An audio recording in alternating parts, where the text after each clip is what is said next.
Morning. भारतीय tutorial में आपका स्वागत है। तो आज हम शुरू करेंगे प्रश्नावली 2E, क्योंकि पिछले वीडियो में हम 2D की सारी सवालें हल करवा दिए थे और आप लोग सब लगा चुके होंगे। तो 2E में सब ज़्यादातर दोहराने के लिए दिया गया है, क्योंकि आप लोग पीछे पढ़े हैं तो इसको आप आसानी से समझ सकते हैं। तो चलिए मेरे साथ इसको दोहराइए आप लोग। तो यहाँ पहला सवाल दिया गया है, बहुविकल्पी प्रश्न है। निम्नलिखित प्रश्नों में से दिए हुए 4 विकल्पों में से सही उत्तर चुनना है आपको। पहला है, यदि द्विघात बहुपद k-1 x square plus kx plus 1 के शून्यकों में से एक शून्यक -3 है तो k का मान ज्ञात कीजिए। अब देखिए एकदम सिंपल सवाल है। तो इसका एक शून्यक -3 है, तो शून्यक -3 है, इसका मतलब ये x का मान है। जो शून्यक होता है वही x का मान होता है। तो x का मान हम इसमें अगर -3 रख देंगे तो इसका मान 0 हो जाना चाहिए। तो ऑटोमेटिक जो है k का मान आ जाएगा।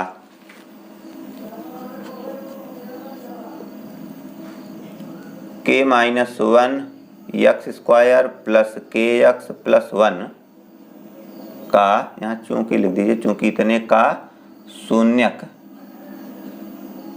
-3 है, इसलिए x बराबर -3 रखने पर व्यंजक का मान 0 हो जाएगा। k-1 और x का मान रखेंगे -3 घाते 2 और प्लस k इंटू -3 प्लस 1 बराबर 0। तो -3 का वर्ग प्लस 3 त्रिक का 9 हो जाएगा। 9k -9 1 के 9, तो 9 होगा तो 9 का अंदर इसमें गुणा होगा दोनों में, तो इतना हो जाएगा। और यहाँ 3 का गुणा होगा, 3 के -3k प्लस 1 बराबर 0। तो 9k और 3k आपस में एक घटेंगे, तो 9 में से 3 घटेगा 6k और 9 में से 1 घटेगा तो -8 बराबर 0। तो 6k बराबर -8 उधर जाएगा तो +8 हो जाएगा। तो k बराबर 8/6, क्योंकि 6 का इसमें गुणा है तो उधर भाग होगा। इसको काट करके छोटा कर दीजिए, 2 चौक 8, 2 तिहाई 6, तो k बराबर 4/3। तो ये इसका उत्तर होगा। तो इसमें पहला विकल्प सही है। तो यहाँ लिख दीजिए, इसलिए पहला विकल्प सही है। ठीक, देखिए दूसरी सवाल, शून्यक -3 और 4 वाला द्विघात बहुपद है। तो x square -x plus 12, x square plus x plus 12, x square बटे 2 माइनस x स्क्वायर x बटे 2 minus 6, 2x square plus 2x minus 24, इनमें से कौन सही होगा? तो द्विघात बहुपद के अगर शून्य ज्ञात हैं तो आपको एक सूत्र की जरूरत पड़ती है, तब वो बहुपद बना सकते हैं। तो सूत्र अगर याद है तो एकदम सिंपल होगी। देखिए,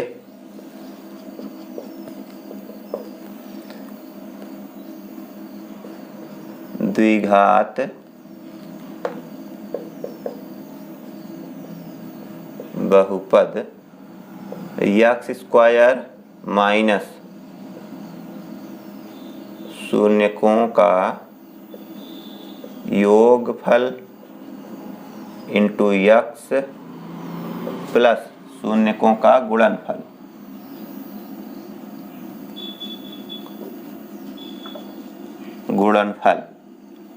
तो सूत्र है, इसी में मान रख देंगे। तो x स्क्वायर माइनस शून्यकों का योग, तो दोनों को यहाँ जोड़ सकते हैं, -3 + 4 इंटू x प्लस शून्यकों का गुणनफल, तो -3 × 4, तो यहाँ माइनस प्लस कोष्टक बंद कर देंगे इसको। तो x स्क्वायर -4 3 घटेगा 1, तो 1x मतलब x -4 3 12, ये हो गया उत्तर। ठीक, देखिए तीसरी सवाल दिया गया है, यदि द्विघात बहुपद x square plus a plus 1 into x plus b के शून्यक 2 और -3 हैं तो a और b के मान इनमें से कौन सही होंगे? तो एकदम सिंपल सवाल है। इसमें आपको क्या करना है, x बराबर पहले हम 2 रखेंगे तो समीकरण 1 बनेगा, फिर x बराबर -3 रखेंगे तो समीकरण 2 बनेगा। 1 और 2 को हल करना होगा। समझ में आया? इसका तरीका यही है कि x का मान दोनों बारी बारी से रखेंगे और दो समीकरण बनेगा, दोनों को विलोपन प्रतिस्थापन चाहे विधि से हल करना होगा, चाहे जो विधि लगाएंगे। चलिए आगे देखिए, x square plus a plus 1 into x plus b में x बराबर 2 रखने पर x का मान 2 रखेंगे तो 2 स्क्वायर प्लस ए प्लस 1 गुणे 2 प्लस बी बराबर 0। 2 का वर्ग 2 दूना 4 प्लस 2 का अंदर गुणा होगा तो 2 1 के 2 ए प्लस 2 1 के 2 प्लस बी बराबर 0। तो 2 ए प्लस बी प्लस 4 2 6 बराबर 0। तो 2 ए प्लस बी बराबर -6। समीकरण 1 बन गया। इसी प्रकार x बराबर -3 रखने पर तो -3 square plus a plus 1 into -3 plus B बराबर 0 हो जाएगा। तो 3 का वर्ग 3 त्रिका 9 -3 1 के 3 ए -3 प्लस बी बराबर 0। -3 ए प्लस बी प्लस 6 9 में 3 घटेगा 6 बचेगा बराबर 0। -3 ए प्लस बी बराबर -6। तो अगर हम माइनस का गुणा कर देंगे तो सभी चिन्ह बदल जाएगा। तो माइनस है तो प्लस 3a और ये प्लस है तो माइनस और ये माइनस है तो प्लस, तो हो गया ये समीकरण 2। अब 1 और 2 को विलोपन विधि से हल किया जा सकता है। समीकरण 1 व 2 से तो 2a प्लस बी बराबर -6 और यह है 3a माइनस बी बराबर 6। तो अभी इसमें देखिए प्लस माइनस ऑटोमेटिक है, कट जाएगा। तो माइनस बी प्लस माइनस कटा 3 ये जुड़ेगा 3 2 5 a बराबर 6 6 कटेगा ये 0 हो जाएगा। तो a बराबर 0/5 तो a बराबर 0।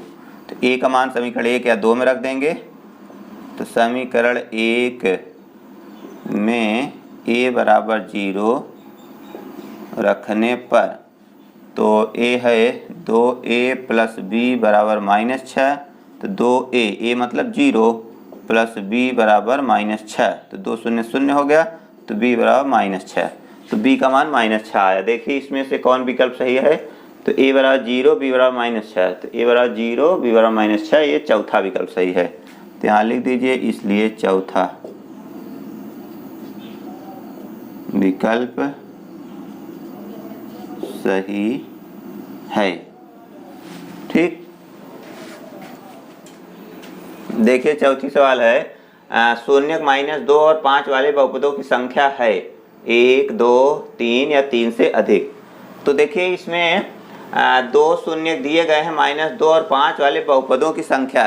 तो -2 और 5 इसके 2 शून्यक हैं, तो इसका मतलब ये द्विघात बहुपद में होगा। इसके बाद द्विघात बहुपद होगा 3 घात 4 घात 5 घात, चाहे जितने घात हो सकते हैं, लेकिन -2 और 5 कई बहुपदों में हो सकता है। जैसे इसके लिए उदाहरण देख लीजिए। हल -2 और 5 वाले बहुपद, पहला x -2 x माइनस प्लस हो जाएगा और ये x -5 ये पहला हुआ।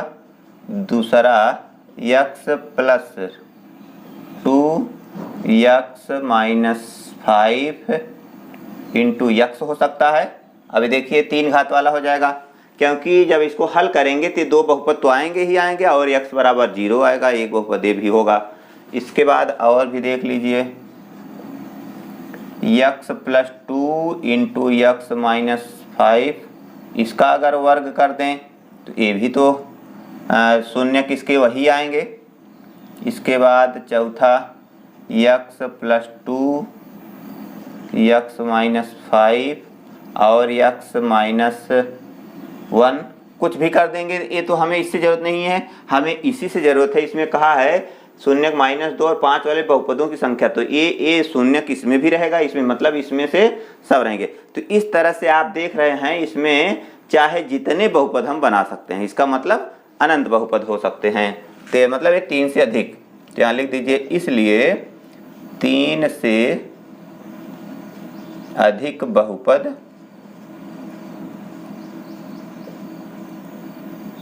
बनाए जा सकते हैं। ठीक, इसलिए अनंत बहुपद होंगे। ठीक,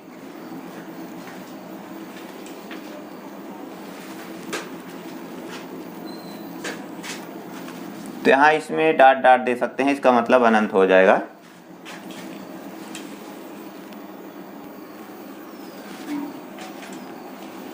यहाँ देखिए 25वां सवाल, त्रिघात बहुपद ax घाते 3 plus bx square plus cx plus d का एक शून्यक 0 दिया हुआ है, अन्य दोनों शून्यकों का गुणनफल है।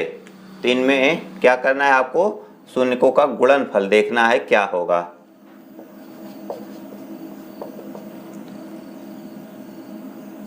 ax घाते 3 plus bx square plus cx plus d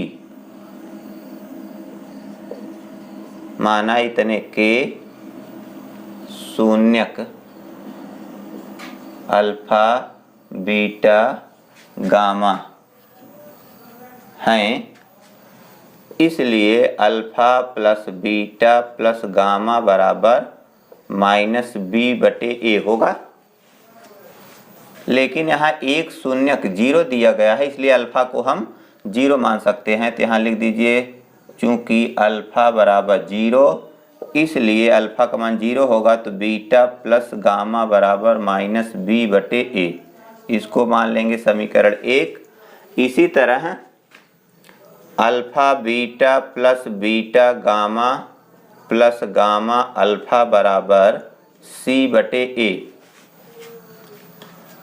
तो अल्फा का मान अगर हम 0 रखेंगे तो 0 गुणे beta plus beta gamma plus gamma गुणे 0 बराबर c/a, ये तो 0 बीटा गामा बराबर c/a, देख रहे हैं ना। ये समीकरण 2। तो यही तो आपसे पूछा है कि दो शून्यकों का गुणनफल क्या होगा, तो c/a होगा। तो यहाँ लिख दीजिए इसलिए दो शून्यकों का गुणनफल c/a होगा। इसमें कौन सही है, दूसरा सही है, दूसरा सही है। ठीक, देखिए 6वां सवाल, यदि त्रिघात बहुपद x घाते 3 plus ax square plus bx plus c का एक शून्यक -1 है, तो अन्य दोनों शून्यकों का गुणनफल है। तो इनमें से ये आपको चेक करना है कि अन्य दोनों शून्यकों का गुणनफल क्या होगा। तो आगे देखिए, चूंकि x घाते 3 plus ax square plus bx plus c का एक शून्यक x माइनस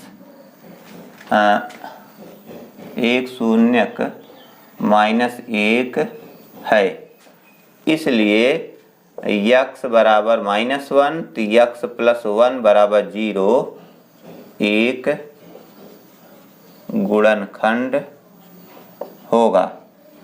तो एक गुणनखंड होगा, तो इसका मतलब हम इसमें भाग देंगे तो शेषफल 0 हो जाना चाहिए। इसलिए x प्लस 1 से इसमें भाग देंगे, x घाते 3 plus ax square plus bx plus c, तो x भाग देंगे तो इसमें बाहर जाएगा x स्क्वायर, तो x स्क्वायर गुणा इसमें करेंगे तो x घाते 2 1 3 plus x square 1 x square बटे माइनस माइनस कैंसिल, यहाँ यक्स स्क्वायर कॉमन होगा तो हो जाएगा a minus 1 into x square plus b x. a minus 1 का यक्स में भाग देंगे इसमें तो बाहर जाएगा plus a minus 1 into x. तो यक्स का यक्स में गुणा a minus 1 into x square plus a minus 1 into x. a का गुणा इसमें होगा तो a का गुणा उतना ही रह जाएगा। तो माइनस से कैंसिल और ये वाला यक्स कॉमन होगा तो हो जाएगा b minus a minus minus plus 1 into x plus c अभी उतरा नहीं है, यहाँ उतार लेंगे इसको। अब अगला बार क्या होगा, यक्स यक्स कट जाएगा तो बचेगा यही पूरा b माइनस ए प्लस 1। तो b माइनस ए प्लस 1 का गुणा होगा तो इतना ही आएगा। तो b minus a plus 1 into x plus इसका इसमें गुणा होगा तो b minus a plus 1 minus minus A cancel. तभी माइनस लगेगा तो इसमें पूरे के लिए माइनस होगा यहाँ कोष्टक में। तब क्या होगा यहाँ पहले c उतार लीजिए तो c minus b plus a minus 1 इतना शेष आया। तो चूंकि शेष फल शून्य होना चाहिए क्योंकि ये इसका गुणनखंड है, इसलिए यहाँ तो जगह है नहीं अब इसको आगे बढ़ाने के लिए। यहाँ इसमें आगे लिखना होगा चूंकि भाज्य बराबर भाजक गुणे भागफल प्लस शेषफल। तो भाज्य तो यही होगा तो यक्स घाते 3 plus a x square plus b x plus c बराबर, तो भाजक क्या था यक्स प्लस 1 इंटू भागफल यही आया था तो x square plus a minus 1 into x plus b minus a plus 1 और प्लस शेष तो इतना आया था c minus b plus a minus 1। तो आगे अब इसको हम इधर अगर भेज देते हैं ये मझले कोष्टक में रहना चाहिए तो हो जाएगा यक्स घाते 3 plus a x square plus b x plus c minus ये पूरा इधर आएगा तो minus c minus minus plus b minus a plus 1 बराबर x plus 1 into x square plus a minus 1 into x plus b minus a plus 1। ये तो गुणनखंड के रूप में है और ये है क्या, त्रिघात बहुपद। त्रिघात बहुपद में ये सी कट जाएगा तो हो जाएगा यक्स घाते 3 plus a x square plus b x plus b minus a plus 1 बराबर इतना। तो x plus 1 x square plus a minus 1 into x plus b minus a plus 1। अब कहा है अन्य दोनों शून्यकों का गुणनफल। तो अन्य दोनों शून्यकों का गुणनफल तो यहाँ लिख दीजिए त्रिघात बहुपद के शून्यकों का गुणनफल अल्फा बीटा गामा बराबर माइनस अचर पद बटे यक्स घाते 3 का गुणांक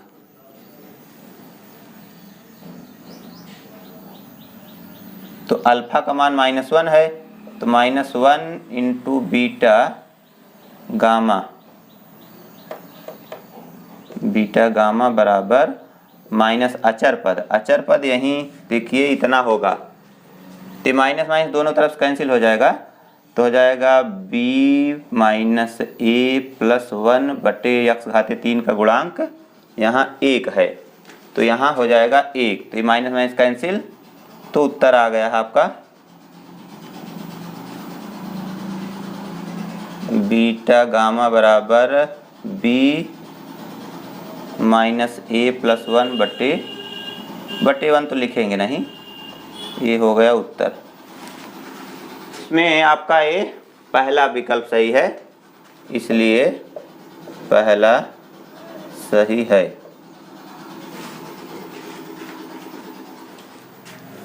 देखिए 7वां सवाल, द्विघात बहुपद x² प्लस 99x प्लस 127 के शून्यक हैं, दोनों धनात्मक, दोनों ऋणात्मक, एक धनात्मक और एक ऋणात्मक, या दोनों बराबर। तो आपको चेक करना है कि इसके शून्यक कैसे होंगे। x² प्लस 99x प्लस 127, तो जब तक इसके शून्यक नहीं मालूम होंगे तब तक आप बता नहीं सकते कि इसके शून्यक धनात्मक होंगे, ऋणात्मक होंगे, कैसे होंगे। तो इसके शून्य को ज्ञात करने के लिए आपको गुणनखंड बीच से तो ये लगा नहीं सकते, इसको आपको श्रीधराचार्य सूत्र से लगाना होगा। श्रीधराचार्य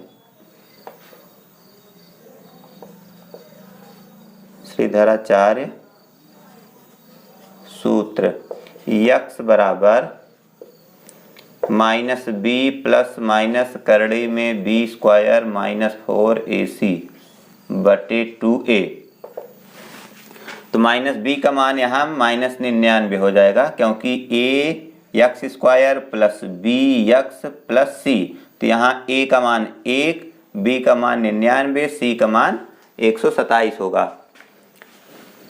प्लस माइनस b² का मतलब 99 का स्क्वायर माइनस 4a, a मतलब 1 गुणे c का मान है यहाँ 127 बटे 2a, a का मान 1 है।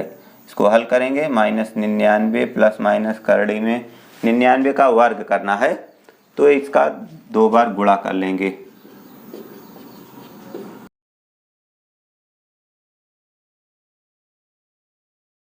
अट्ठानबे 01 माइनस 4 सत्ते 28, 4 दूनी 8 तो 10, 4 के 4 1 5, 508 बटे 2। 99 प्लस माइनस इसको घटाएंगे तो 11 में 60 घटेगा 3, और यहाँ बचा 9, और यहाँ 8, 7 5 घटेगा 2 और 9, 92 93 बटे 2। तो 92 93 का वर्गमूल,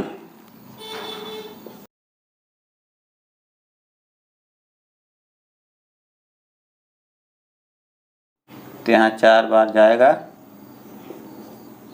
4 चौक 16, 4 दूनी 8 1 9, 4 9 36, 4 के 4 3 7। देख रहे हैं, घटाने की जरूरत नहीं, इतना हो जाएगा।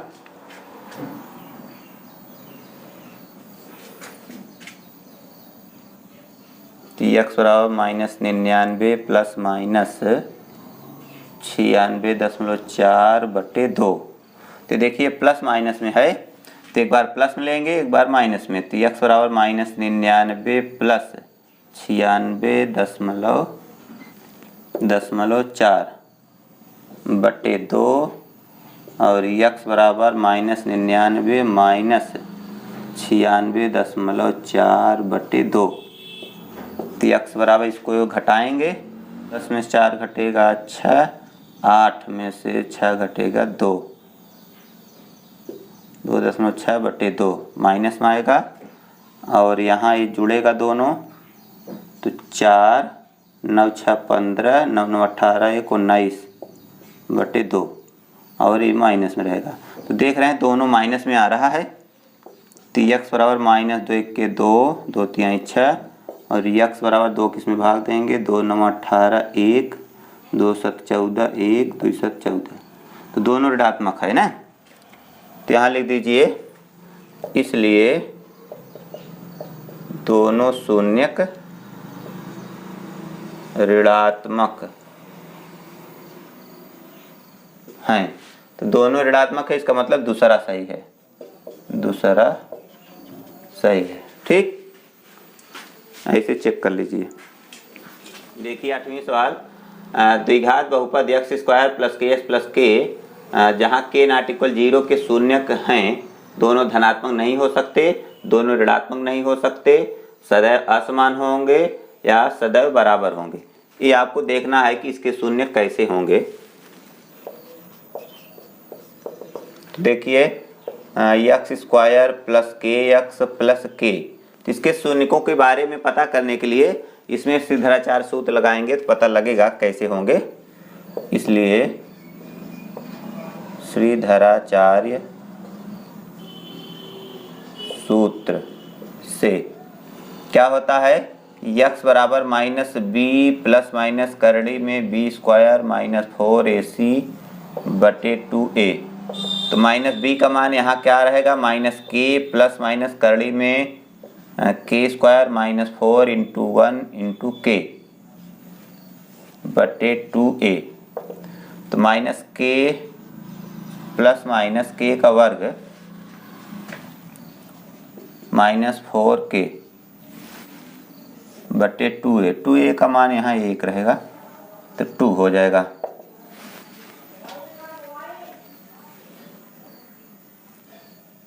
माइनस के प्लस माइनस करड़ी में इसको के स्क्वायर माइनस 4k।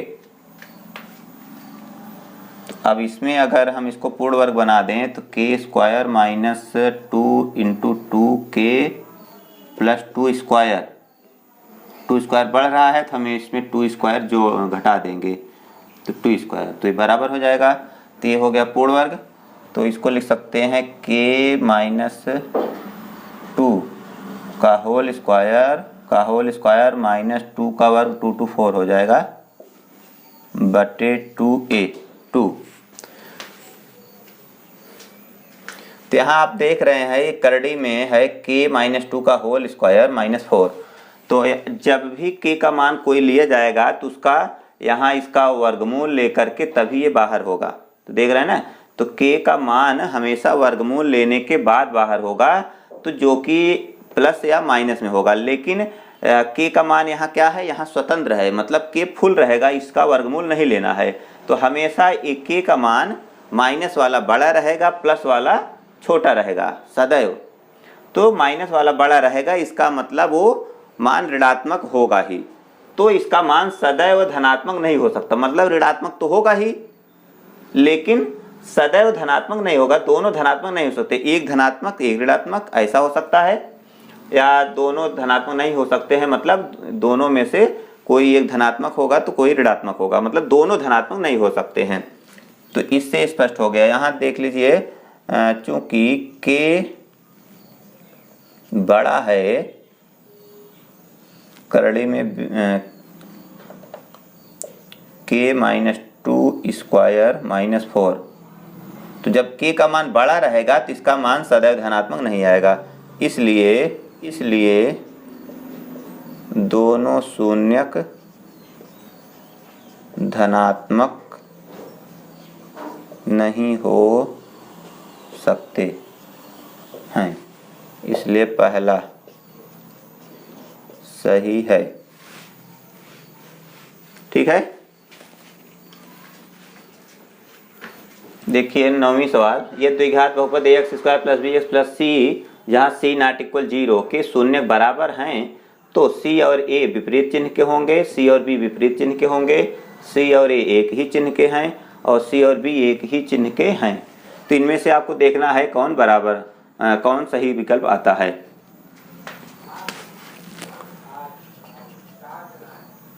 देखिए इसमें इसके शून्य बराबर हैं, चूंकि ax square plus bx plus c के शून्यक बराबर हैं। तो जब शून्य बराबर होते हैं तो इसके बी स्क्वायर माइनस 4ac का मान शून्य के बराबर होता है, इसलिए बी स्क्वायर माइनस 4ac बराबर 0 क्या है, विविक्तकर है।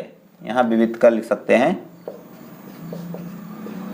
विविक्तकर बराबर 0 होता है। तो बी स्क्वायर माइनस 4ac बराबर 0। तो यहाँ पर a और c देख रहे हैं ना, a और c का मान अगर एक ही चिन्ह का होगा तभी बी स्क्वायर माइनस 4ac बराबर 0 हो पाएगा। तो अगर हम a का मान माइनस लेते हैं और c का मान प्लस, तो प्लस माइनस माइनस, तो माइनस प्लस माइनस हो जाएगा, ये प्लस हो जाएगा। जब ये प्लस हो जाएगा बी स्क्वायर प्लस 4ac, तब बी स्क्वायर प्लस 4ac हो जाएगा, तो इसके शून्य बराबर नहीं होंगे। तो इसमें कुल मिलाकर के शर्त क्या है आपके पास कि a और c के चिन्ह जो है वो समान चिन्ह के होने चाहिए। अगर a का मान माइनस में है और c का मान भी माइनस में है तो दोनों गुणा करेंगे तो ac आएगा तो माइनस ac रहेगा। ठीक, अगर हम इसको प्लस ac लेते हैं a गुणे c तो a फिर ac आएगा तो माइनस है तो ये माइनस रहेगा, मतलब यहाँ माइनस चाहिए ही। तो 4ac, तो 4ac आपको चाहिए, तो माइनस यहाँ होने के लिए a और c जो है वो दोनों समान चिन्ह के होने चाहिए। ठीक है, तो c और a का एक ही चिन्ह के होने चाहिए, इसका मतलब तीसरा विकल्प सही है। तो यहाँ लिख दीजिए, इसलिए यहाँ लिख दीजिए c और a समान चिन्ह के होने चाहिए, इसलिए तीसरा सही है। ठीक, देखिए 10वीं सवाल, यदि x square plus ax plus b के रूप के एक द्विघात बहुपद का एक शून्यक दूसरे शून्यक का ऋणात्मक हो तो इसमें कोई रैखिक पद नहीं होता है तथा अचर पद ऋणात्मक होता है। इसमें कोई रैखिक पद नहीं होता है तथा अचर पद धनात्मक होता है। इसका कोई रैखिक पद हो सकता है परंतु अचर पद ऋणात्मक होता है। इसका रैखिक पद हो सकता है परंतु अचर पद धनात्मक होता है। तो इनमें से कौन सही है यही देखना है आपको। तो देखिए, x square plus ax plus b के शून्यक क्या होंगे, इसके शून्यक एक दूसरे का ऋणात्मक होगा। अगर पहला a अल्फा है तो दूसरा माइनस अल्फा होगा, कि शून्यक अल्फा तथा माइनस अल्फा होंगे, क्योंकि इसमें कहा गया है। इसलिए शून्यकों का योगफल, शून्यकों का योगफल क्या होगा, अल्फा माइनस अल्फा। शून्यकों का योगफल होगा अल्फा माइनस अल्फा बराबर 0। तो शून्यकों का योगफल 0 तभी होगा जब यहाँ अचर पद नहीं होगा। ठीक है, तो इसको लिख सकते हैं बराबर 0/1। 0/1 मतलब a गुणांक जो है यहाँ 0 होगा और x स्क्वायर का गुणांक 1 हो सकता है। तो इसका मतलब ये यहाँ रैखिक पद नहीं होगा, इसलिए रैखिक पद नहीं होगा। रैखिक पद क्यों नहीं होगा, क्योंकि इसका गुणांक x का गुणांक हम क्या पाए हैं, 0 पाए हैं। तो जब 0 पाए हैं तो ये पद नहीं होगा, मतलब उसमें खत्म रहेगा, रैखिक पद नहीं होगा क्योंकि इसका गुणांक जो है 0 होगा। इसके बाद शून्यकों का गुणनफल, शून्यकों का क्या होगा, अल्फा इंटू माइनस अल्फा, तो हो जाएगा माइनस अल्फा स्क्वायर। तो शून्यकों का गुणनफल यहाँ देखिए क्या होता है, c/a होगा। तो c/a की जगह b है तो b/1 मतलब b हो जाएगा, या इसको लिख सकते हैं अल्फा स्क्वायर बराबर माइनस b। अल्फा स्क्वायर बराबर माइनस b मतलब अचर पद ऋणात्मक होना चाहिए। तो यहाँ लिख दीजिए, यह संभव होगा यदि b छोटा हो 0 से, b 0 से छोटा हो मतलब ऋणात्मक हो। यहाँ लिख दीजिए अर्थात अचर पद ऋणात्मक